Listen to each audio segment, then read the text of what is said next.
ਸੱਚੇ ਦਿਲ ਦੇ ਨਾਲ ਜੇਕਰ ਨਾ ਕਰੀਏ ਤੋਬਾ ਤੇ ਕਿਉਂ ਨਾ ਮਨਜ਼ੂਰ ਖੁਦਾ ਦੇ ਵਿੱਚ ਅਪੀਲ ਹੋਵੇ। ਹਰ ਬਸ਼ਰ ਨੂੰ ਰੱਬ ਅਜ਼ਮਾ ਲੈਂਦਾ, ਭਾਵੇਂ ਮੂਸਾ ਤੇ ਭਾਵੇਂ ਖਲੀਲ ਹੋਵੇ।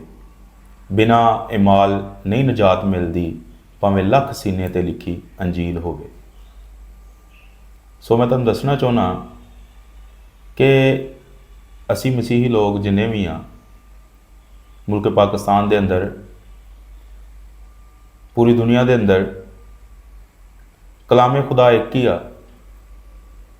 ਤੇ ਉਹ ਸਾਨੂੰ ਸਭ ਤੋਂ ਪਹਿਲੇ ਵੱਡੀ ਗੱਲ ਇਹ ਹੀ ਦੱਸਦਾ ਹੈ ਕਿ ਇੱਕ ਦੂਸਰੇ ਨੂੰ ਮਾफ़ ਕਰੋ, ਇੱਕ ਦੂਸਰੇ ਦੇ ਨਾਲ ਮੁਹੱਬਤ ਕਰੋ। ਅਗਰ ਅਸੀਂ ਇੱਕ ਦੂਸਰੇ ਨੂੰ ਮਾफ़ ਨਹੀਂ ਕਰਦੇ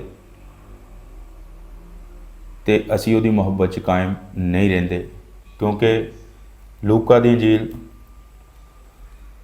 ਉਹਦਾ 4 ਬਾਬ ਉਹਦੀ 23 ਆਇਤ 'ਚ ਲਿਖਿਆ ਹੈ, ਯਸੂ ने कहा ऐ बाप इनको माफ़ कर क्योंकि ये नहीं जानते कि ये क्या करते हैं।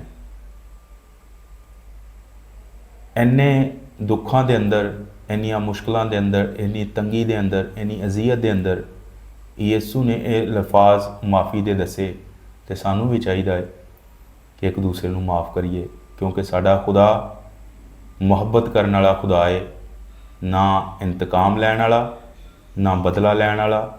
ਕਿਉਂਕਿ ਖੁਦਾ ਮੁਹੱਬਤ ਦਾ ਖੁਦਾ ਹੈ ਤੇ ਖੁਦਾ ਕਿਸੇ ਦੀ ਹਲਾਕਤ ਨਹੀਂ ਚਾਹੁੰਦਾ, ਇਹ ਹੀ ਚਾਹੁੰਦਾ ਹੈ ਕਿ ਉਹਦੀ ਤੋਬਾ ਤੱਕ ਨੌਬਤ ਪਹੁੰਚੇ।